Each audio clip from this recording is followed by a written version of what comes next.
you have to serve an inmate with something. Who do you give the papers to, the actual inmate or someone there at the jail?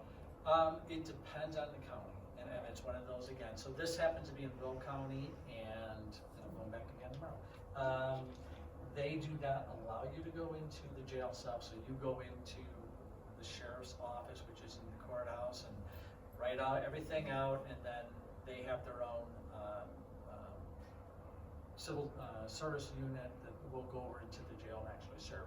Some other counties and certainly other states, you will actually go in as a visitor and go into them and visit them while you serve them. You know, which is, I haven't had the chance. I actually was kind of, I'm going to say in a weird way, I was kind of looking forward to this because I thought it'd be kind of interesting, and then I found out I couldn't go in. I was like, I know, just once. And then what if you are serving a subpoena to a police officer? Do you go to his station? Yes, and that's again, because that's a very, it happens where you're serving the individual officer, or you could be serving the department, or both. And as a process server, you want to make sure you are not earning any kind of bridges. You do not want to have, you know, the Rosemont police mad at you because you may be in Rosemont at some point in the future. So what I will always do in those situations is I'll call the department, I'll ask who generally will accept their documentation, and if it's for an individual, I'll say, you know, this is for Officer so-and-so, and I have this. When I go there, usually they'll be there with, say, a sergeant or someone. We'll go to a conference room and, you know, serve them the papers, and then everything's there. And so it's not a contentious situation. It's just, hey, I'm doing my job, but I'm reaching out to you to let you know that I'm coming so that we can do this. And there are some cities, municipalities that require every document that comes in to go to their chief. They will actually sit there and look at it and read it before they will say, okay, I'm accepting it. Technically, I don't have to wait for that. I can be like, you've done, you just saw it. But again, I'm not doing that. I will wait until he finishes reading it, his coffee and whatever's going on until he says it's okay. Yeah. Krispy Kreme. Yes, yes, I'll give him another one if he wants it. Yeah, I won't wait for all of that. Any questions on any of that? Yeah. Just my office that I work for, cost is a huge thing. So can I ask how much your fee is? Sure, absolutely. I wasn't expecting this. You know, it really depends, and you know, it's funny when because we use process servers. So we serve Illinois and Indiana, but I have some clients that actually serve all around the country, and for them, I will kind of be the middleman for them, and set up a server that's going to DC or wherever else. So I have to work with other process servers, and this is done all over the country where you're working with them. And it's amazing the range in pricing that you'll get. So I'm part of NAPS, which is National Association of Professional Process Servers. And we have a website that you'll put your information out and say, I have a citation that needs, has 20 pages, needs to be served here by the state. What's your rate? And for that, you will have someone tell you $35, you'll have somebody tell you $300 for the exact same thing. The range is amazing. And it really, a lot of that is because the involvement or the experience of the person that's serving it is different. You have people who are just starting out and say, give me it, I'll do it for $10. You're like, that's ridiculous, but okay. And then you have other ones who are really ready, they're done, they're retired, they're not even worried, they have a few clients that they work for, so you send them a request and they'll say $300, and if you pay it, they'll, all right, I'll do it, and if you don't, then I don't care, because I've got stuff anyway, and so that's why you get that big range in there. What you're really wanting to get is try to find somebody that has a flat rate, because that's when you start getting into, you thought it was going to be $60, but then they said, somewhere after the 20th page started charging you, 15 cents per page for printing. Oh, you wanted an affidavit? Even though you thought that should have been part of it to begin with, that's an additional. Oh, you want it notarized? That's an additional. We actually had to go, that was 10 miles outside of our our range, so we had a charge. So there's those, those add-ons that you need to make sure you understand when you get into that. So you find someone that says, this is our flat rate, and includes all, printing and notary and all that, mileage and everything else, then you know what you're paying for. And also how quickly they can do it, what's the turnaround time. So a routine serve means many different things, many different places. It could be routine as they're not even gonna touch it for 7 days. They'll consider it to be a rush if you want it before that.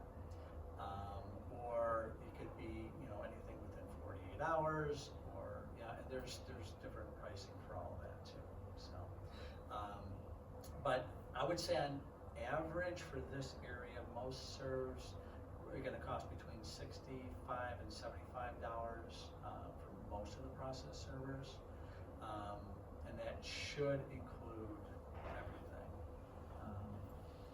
notary and mileage and everything And else. you look at the screen, so I posted an announcement that you were gonna be here, and so my students have access to this, and I also put the link here to your website.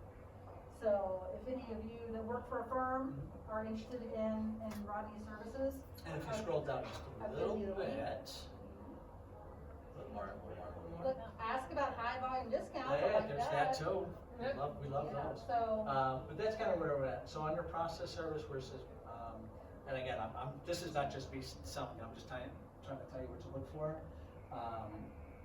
We'll list out what counties are part of the local area, which ones are outliers, and what those costs are.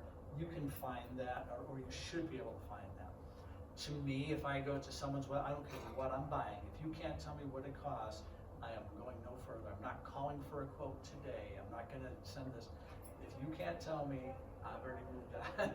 And that's kind of what I did when I was putting this together.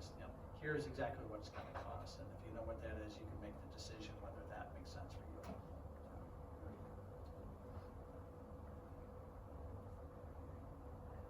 what's a skip trace? So skip tracing is something, that's actually kind of what I started out with long ago. And that is finding individuals or employment, vehicles.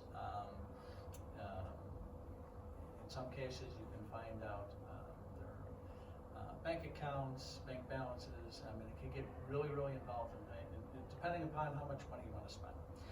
You get into assets like bank accounts and balances, it gets expensive. But if you're just saying, hey, I want to know where John Smith is and what's his current address and phone number, that's something that can be picked up in most databases that we have access to. We do have access to databases that are not public, just because we have a specific designation as private investigators that we're able to run certain queries for information. So yes, we can get, basically, we wouldn't get like a full credit report, but we can kind of get a highlighted credit report. We would get all of the, most recent addresses that may have been used for registrations, vehicle plate numbers, VINs, any special designations, if you're a concealed carry holder, if you've registered a business, if you have a fishing license, if you like to hunt, all those things are there. If you had a beautician's license, whatever's there, we can pull all that kind of information fairly easily as part of those databases. So, and then from there, pulling those reports are nice, but the skip trace really gets the part that's the differentiator between one and another is, okay, now you've got the basic information, what do you do with it? And then you really got to get into the manual, looking through all the different social media accounts, because generally someone says on Facebook, I'm from Chicago and I live in Chicago. Nobody actually lives in Chicago. People do live in Chicago, but everybody puts Chicago, even though they're 30 miles outside.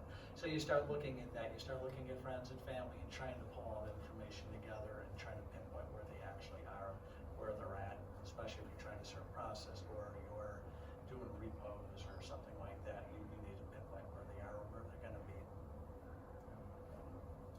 Is your system similar to like what the repo people use to find people?